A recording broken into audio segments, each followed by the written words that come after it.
नमस्कार दोस्तों, सर जी क्लासेस में आपका स्वागत है। तो हम लोग फिजिक्स डिस्कस कर रहे थे एसएससी जे और सीएचएसएल एग्जाम के लिए। तो देखिए प्रीवियस क्लास में मैंने आपको फोर्स एंड प्रेशर के बारे में बताया था और इसके पहले भी जो भी लेक्चर्स हमने अभी तक कवर किए हुए हैं फिजिक्स के, तो हमने जो है फिजिक्स का एक प्लेलिस्ट हमने अलग से क्रिएट कर दिया है। तो आपको जो है डिस्क्रिप्शन बॉक्स में इसका लिंक आपको मिल जाएगा, तो वहाँ से जाके आप लोग देख सकते हैं।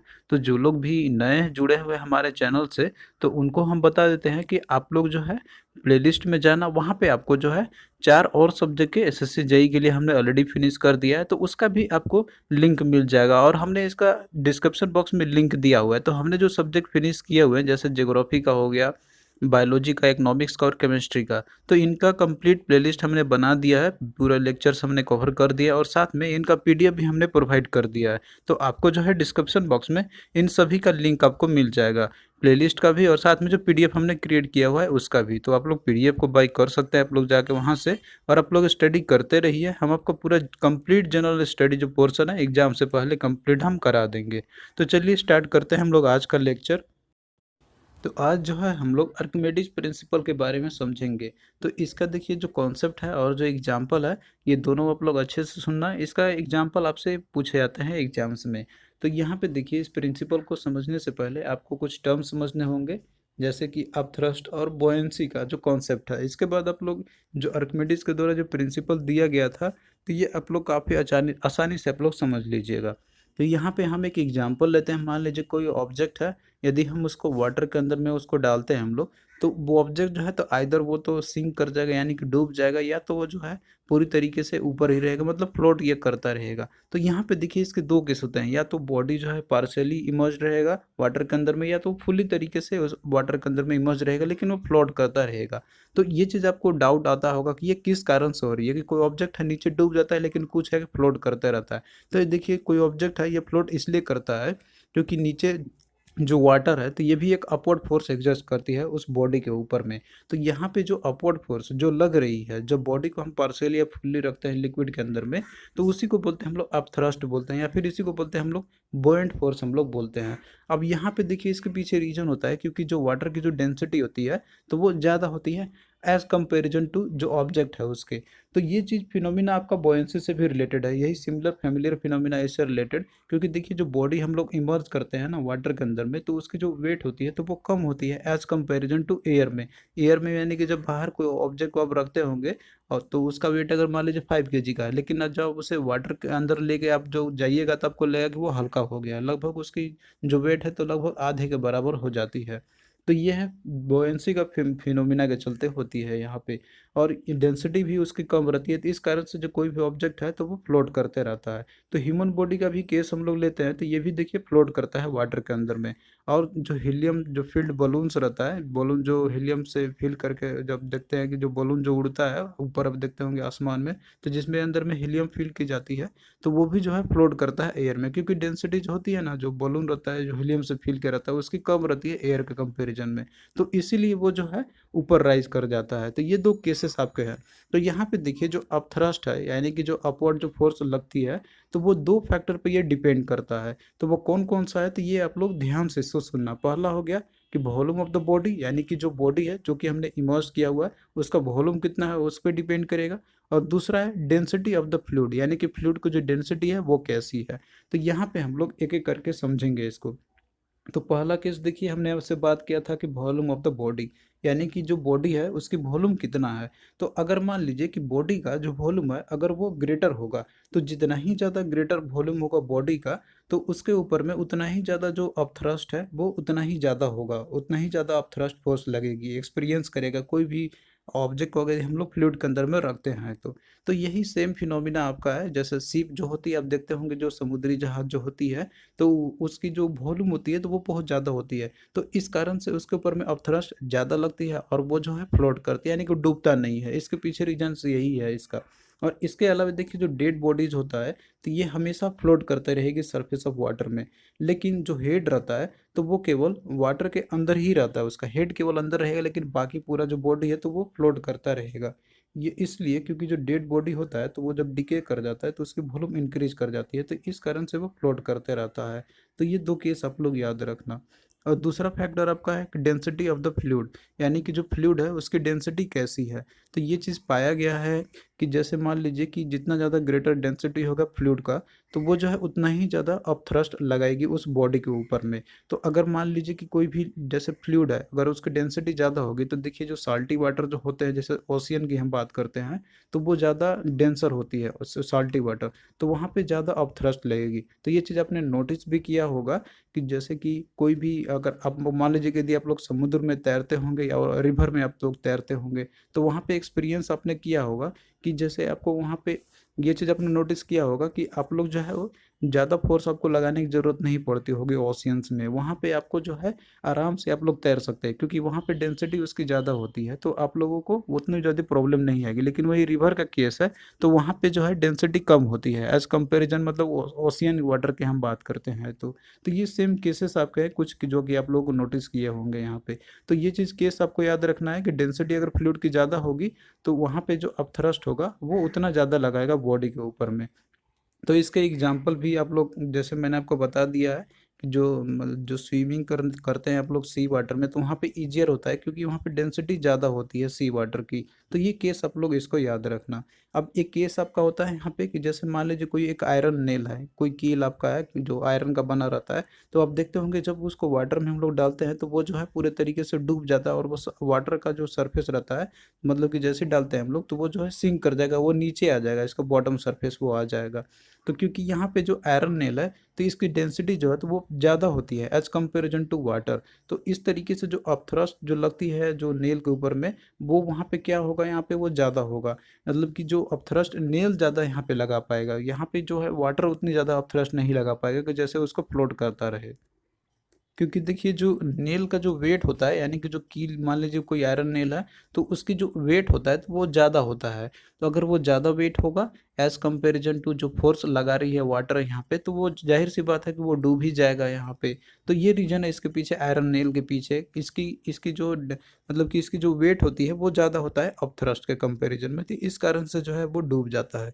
तो ये दो केस आप, तो आइए अब हम लोग यहाँ पे आर्किमिडीज प्रिंसिपल को समझते हैं हम लोग। तो ये दो कॉन्सेप्ट यदि आपने समझा होगा तो फिर आप लोग आर्किमिडीज प्रिंसिपल को यहाँ से आसानी समझ लीजिएगा। तो इन्होंने बताया था कि जैसे मान लीजिए कोई बॉडी को हम लोग आइदर उसको होली या फिर पार्शियली इमर्ज करते हैं लिक्विड के अंदर में, फ्लूइड के अंदर में, अगर वो पार्शियली या फिर जो होली अगर वो फ्लूइड के अंदर में इमर्स्ड है, तो वहाँ पे जो बॉडी है तो वो एक अपवर्ड फोर्स को एक्सपीरियंस करेगा, जिसको कि हम लोग अपथ्रस्ट बोलते हैं हम लोग। अब यहाँ पे देखिए जो अपथ्रस्ट है, जो कि अपवर्ड फोर्स जो एक्सर्ट कर रहा है यहाँ पे बॉडी बॉडी के ऊपर में जो फोर्स एक्सर्ट कर रही है, तो वो जो है उसका जो वेट है तो वो उसके इक्वल रहेगा। यानी कि जो वो जितना वेट के साथ फ्लूइड को उसने डिस्प्लेस किया, जितना वेट को उसने डिस्प्लेस किया, तो वो उसके बराबर जो फोर्स वो एक्सपीरियंस करेगा बॉडी के ऊपर में, जिसको कि हम लोग अपथ्रस्ट बोलते हैं हम लोग। तो आई होप कि ये चीज़ अब आप लोग समझ गए होंगे इस प्रिंसिपल को। तो यहाँ पे देखिए ये अपथ्रस्ट ही है कि जिसके कारण से जो ऑब्जेक्ट है तो उसकी जो अपेरेंट जो वेट होती है तो वो कम हो जाती है एज कंपेरिजन टू एयर के कंपेरिजन में, जब हम लोग उसको फ्लूइड के अंदर में इमर्स करते हैं। तो अपथ्रस्ट जो फोर्स लगती है इसी के कारण से उसकी जो वेट होती है बॉडी की पानी के अंदर में या फिर फ्लूइड के अंदर में कम हो जाती है। तो ये चीज़ आपने एक्सपीरियंस भी किया होगा, कोई जो ऑब्जेक्ट यदि आप पानी में आप डुबाइए तो देखिएगा कि उसकी जो वेट होगा तो आपको लगेगा कि फील होगा कि उसकी वेट कम हो गई है। तो इसके पीछे ये अपथ्रस्ट फोर्स है। तो आई होप कि ये चीज़ अब आप लोग समझ गए होंगे इसको। अब यहाँ पे देखिए बोयंसी का जैसे इफेक्ट होता है डिफरेंट टाइप्स ऑफ बॉडीज का जो वेट होता है उसके बेसिस पे, ये तीन केसेस आपके होते हैं। तो ये चीज़ आपको समझना होगा इस एक्सपेरिमेंट के बेसिस पे। तो यहाँ पे देखिए जो डब्लू आपका है तो ये वेट है किसी भी ऑफ बॉडी का, और यहाँ पे यू जो है तो ये अपवर्ड फोर्स यानी कि जो लगती है इसको अपथ्रस्ट हम लोग बोलते हैं, तो वो है इसका।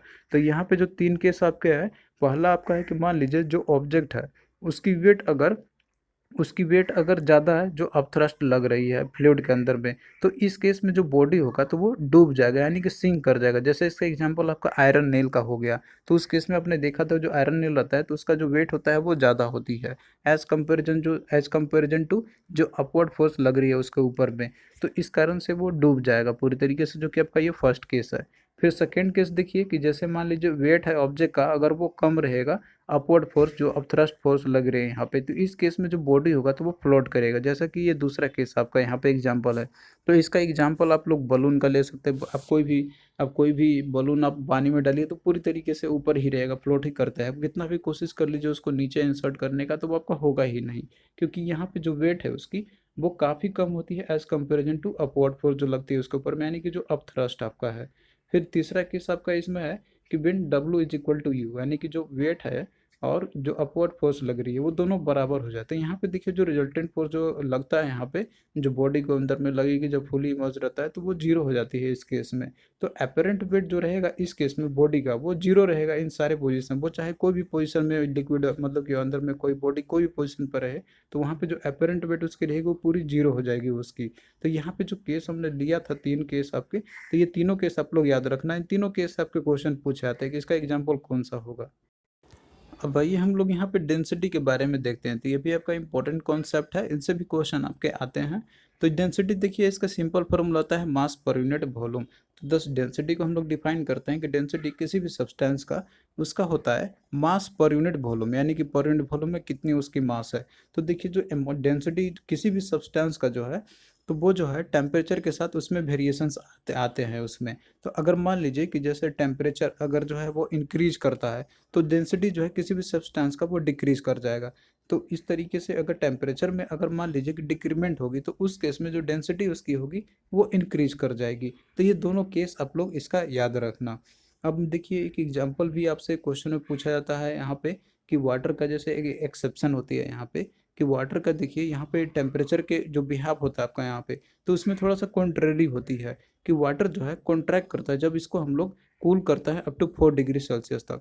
लेकिन इसके बाद वो फिर एक्सपेंड करने लगता है जब इसको हम लोग फर्दर बिलो 4 डिग्री से अगर हम इसको ले जाते हैं तो इस तरीके से जो डेंसिटी होता है वाटर का तो वो मैक्सिमम जो होती है 4 डिग्री सेल्सियस पे रहती है। तो ये चीज़ क्वेश्चन आपसे पूछा जाता है एग्जाम में कि डेंसिटी जो वाटर का मैक्सिमम कितने पे होता है, तो ये 4 डिग्री सेल्सियस इस पे होती है।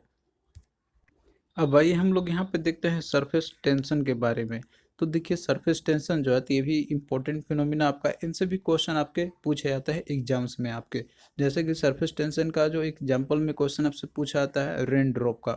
इसके अलावा जो ब्रिसल्स जो रहते हैं सेविंग ब्रश के, तो इन सारे से भी आपके क्वेश्चन इसके पूछे जाते हैं। तो यहाँ पे भी आपको जो है इसका कॉन्सेप्ट समझना होगा। तो देखिए सरफेस टेंशन का ये प्रॉपर्टी होता है यहाँ पे इसका कि जो है सरफेस एरिया को कम करना। तो ये फिनोमिना होती है सरफेस टेंशन के पीछे से। सरफेस टेंशन का यहाँ पे कॉन्सेप्ट आपका आता है कि जैसे कोई भी लिक्विड है आपका, कोई भी लिक्विड है उसकी प्रॉपर्टी होती है कि वो जो है मिनिमम सरफेस एरिया को एक्वायर करना चाहता है और वो इस तरीके से बिहेव करता है कि जैसे वो टेंशन में है।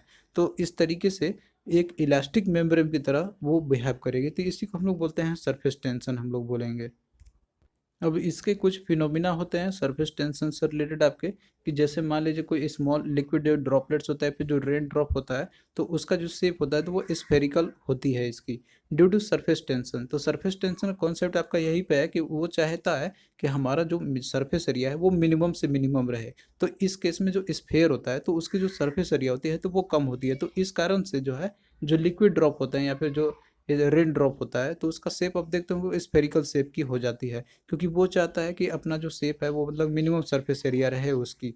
तो ये किस कारण से होता है, तो ये सरफेस टेंशन का रीजन है इसके पीछे। तो ये चीज़ आप लोग आप याद रखना और ये चीज़ आप फिनोमिना समझ भी गए होंगे आप लोग। और इसी का दूसरा एग्जाम्पल आपका यहाँ पे है कि जो लीड बॉल्स जो होते हैं तो उसका जो शेप होता है तो वो भी स्फेरिकल शेप की ही होती है, ताकि जो है उसके पास जो सरफेस एरिया रहे तो वो मिनिमम रहे।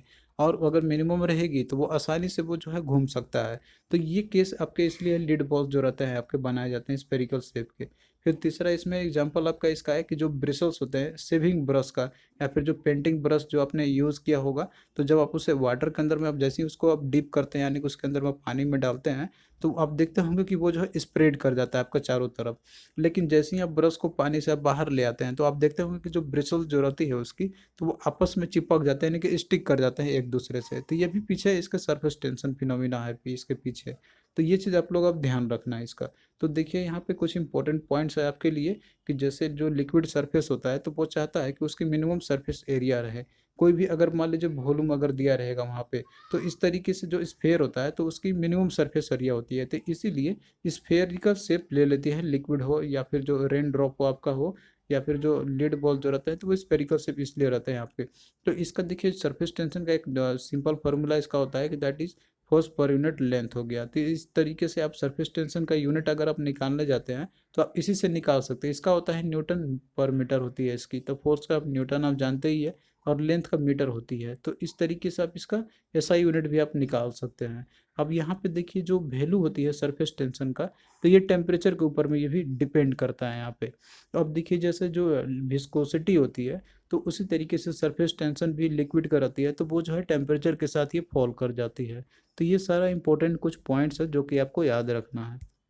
अब आइए हम लोग यहाँ पे क्वेश्चंस करते हैं जो कि इंपॉर्टेंट आपके हैं एग्जाम पॉइंट ऑफ व्यू से।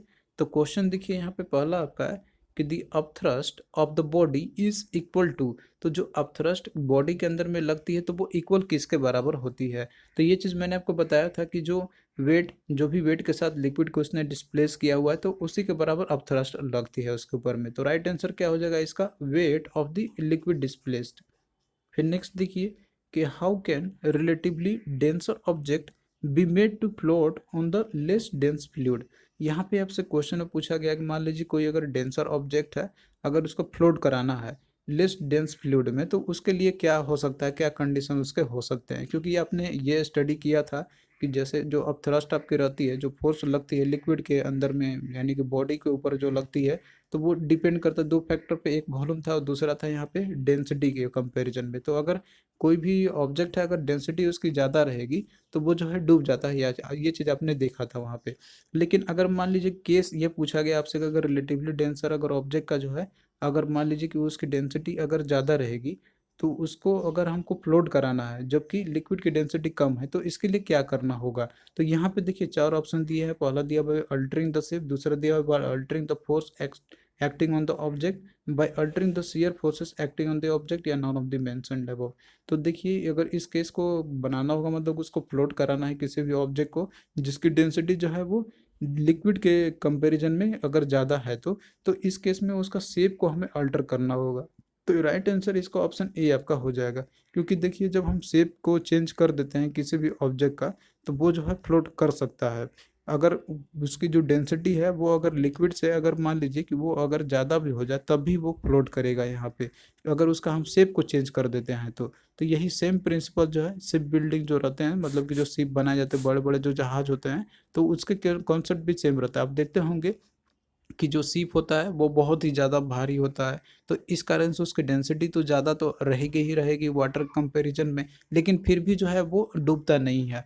तो वो इसलिए क्योंकि उसका शेप को हम लोग अल्टर कर देते हैं यहाँ पे, तो इस कारण से उसकी डेंसिटी भले वाटर कंपैरिजन में ज़्यादा रहती है लेकिन फिर भी वो फ्लोट करते रहता है। तो ये सेम फिनोमिना आपका है यहाँ पे, तो ये चीज़ आप लोग अब समझ गए होंगे। फिर नेक्स्ट क्वेश्चन देखिए कि which of the following is true of the buoyant force. तो बॉयंट फोर्स के बारे में कौन सा स्टेटमेंट ट्रू है यहाँ पे। तो देखिए जो बॉयंट फोर्स होता है तो ये चीज़ आप लोग नोटिस किया होगा कि ये जो है हमेशा अपवर्ड डायरेक्शन में ये लगती है, यानी कि ऑब्जेक्ट के ऊपर में। ऑब्जेक्ट हम लोग इमर्स करते हैं लिक्विड के अंदर में, तो लिक्विड भी है अपने के ऊपर से फोर्स एग्जर्ट करती है उसके ऊपर में, तो ये जो है एक्ट करेगी अपवर्ड डायरेक्शन में। तो राइट आंसर ऑप्शन सी आपका हो जाएगा। फिर अगला देखिए क्वेश्चन आपका है कि a following drop of rain water acquires the spherical shape due to. तो देखिए कोई भी जैसे रेन ड्रॉप होता है तब उसका देखते हैं जो वो शेप रहता है तो वो स्फेरिकल हो जाती है, तो ये होता है सरफेस टेंशन के चलते। तो राइट आंसर ऑप्शन बी इसका हो जाएगा। तो ये चीज़ मैंने आपको बताया था कि सरफेस टेंशन के चलते ही है कि जो स्फेरिकल शेप हो जाती है, यानी कि जो रेन ड्रॉप नीचे फॉल करते हैं, क्योंकि वो चाहता है कि उसका जो सरफेस एरिया है वो मिनिमम हो जाए। तो आप जानते हैं कि स्फेयर के केस में सरफेस एरिया मिनिमम होती है, तो इस कारण से लिक्विड जो रहता है वो भी चाहता है कि उसका जो शेप है वो मतलब कि उसका जो सरफेस एरिया है वो कम रहे। फिर नेक्स्ट देखिए कि the hair of a shaving brush cleans together when remove from the water due to. तो देखिए इसका भी सेम कॉन्सेप्ट आपका है, सरफेस टेंशन का ही है कि जो हेयर रहते हैं सेविंग ब्रश के वो आपस में आके स्टिक कर जाते हैं टुगेदर, तो जब उसको हम लोग वाटर से बाहर रिमूव करते हैं तो ये भी सरफेस टेंशन के चलते होती है। तो राइट आंसर ऑप्शन ए इसका हो जाएगा। फिर अगला देखिए क्वेश्चन आपका है इसमें कि an object can float provided its dash is dash than dash that of the fluid. तो यहाँ पे देखिए कुछ एक इंपॉर्टेंट क्वेश्चन आपका है, थोड़ा सा इंटरेस्टिंग करके आपको फिल इन द ब्लैंक्स करके इसमें दिया हुआ है कि कोई ऑब्जेक्ट है तो वो जो है फ्लोट करेगा आपका, कि प्रोवाइडेड क्या उसकी होना चाहिए कंडीशंस यहाँ पे। तो देखिए किसी भी ऑब्जेक्ट के लिए फ्लोट करने के लिए या तो उसका दो चीज़ फैक्टर पे आपने डिपेंड किया था यहाँ पे। तो एक होता है उसका कि जैसे उसकी डेंसिटी कितनी है। अगर मान लीजिए कि डेंसिटी जो है वाटर के कंपैरिजन में, फ्लूइड के कंपैरिजन में अगर उसकी डेंसिटी जो है अगर मान लीजिए कि उसकी कम रहेगी तो उस कारण वो फ्लोट करेगा। तो यहाँ पे देखिए डेंसिटी जो है, तो पहला आपका यहाँ पे यही होना चाहिए कि डेंसिटी जो है वो आपका लेसर होना चाहिए than the density of the fluid. तो इस केस में आपका ऑप्शन सी इसमें फिट बैठेगा आपका यहाँ पे। तो राइट आंसर ऑप्शन सी हो जाएगा। मास पे तो कोई इसका डिपेंडेंट ये होता नहीं है। यहाँ भी इसमें आपका मास दिया हुआ है तो इसके ऊपर में कोई डिपेंडेंट आपका रहेगा नहीं। एक इसमें आपको जैसे डेंसिटी दिया हुआ और यहाँ पे मास दिया हुआ, तो मास का कोई कॉन्सेप्ट ही नहीं है, सिर्फ डेंसिटी है, इसी के ऊपर में डिपेंड आपका करता है कि डेंसिटी अगर मान लीजिए कि अगर ऑब्जेक्ट का अगर कम रहेगा कंपैरिजन टू फ्लूइड के कंपैरिजन में तभी वो फ्लोट कर सकता है। और अगर मान लीजिए कि उसको सिंक करना है, सिंक करने के लिए केस करेगा उसका डेंसिटी ज़्यादा होना चाहिए फ्लूइड के कंपैरिजन में। तो यहाँ पे सिंक का अगर केस दिया रहता तो इस केस में यहाँ पे मोर आपका होना चाहिए था। तो बस आपसे क्वेश्चन में किसी भी टाइप से पूछेगा तो वो आप लोग इजिली कर लीजिएगा, बस आपको कॉन्सेप्ट समझना होगा यहाँ पे। तो आई होप कि जो आर्गमेटिक प्रिंसिपल है तो ये चीज़ आपको समझ में आ गया होगा। तो आपको कैसा लगा ये लेक्चर आप लोग कमेंट करके ज़रूर बताना, और इसी तरीके से हम जो है आपका बाकी जो पोर्शन फिजिक्स का बच गया आपका, तो वो हम आपका जल्दी फिनिश कर देंगे। तो चलिए फिर मिलते हैं नेक्स्ट वीडियो में, तब तक के लिए बाय।